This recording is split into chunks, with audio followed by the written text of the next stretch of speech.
Hi, I'm Lucy Twomey. I'm a member of the HR and legal team at EEF, the manufacturers organisation.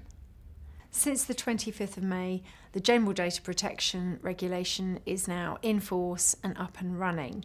Most HR professionals have been fairly frantic with GDPR for the last year. However, I think that now the deadline has passed, there are a number of people who are still sat with some half-finished policies, and there's a sense of GDPR fatigue that's creeping in. And whilst that's understandable, we would recommend keeping the momentum and having a final push on compliance to make sure that you do have everything in place. So post-deadline, the focus now for employers and HR should be, have they got their key documentation in place? Some of these documents really need to be visible, outwardly facing to employees and sometimes the general public. These are things like privacy notices, a general data protection policy. Also important, if not outward facing, but very important for employers to work in accordance with, are retention periods and a record of processing activities.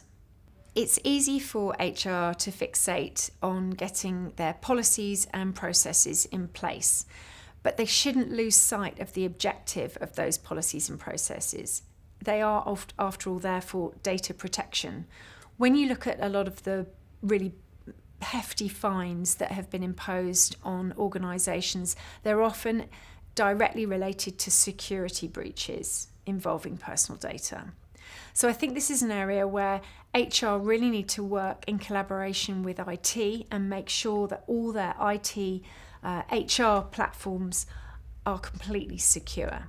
Another danger area is in relation to data breach reporting. Because this is a largely reactive process that will only occur where there has been a security breach, I think a lot of employers have worked on a fair weather assumption that they need to concentrate on the compliance requirements which are immediate. It's dangerous not to attend to breach reporting for GDPR purposes. The key individuals who are going to operate that process must know what to do in the appropriate time frame. It's a 72-hour deadline to report a data breach, and there are severe consequences for failing to do so.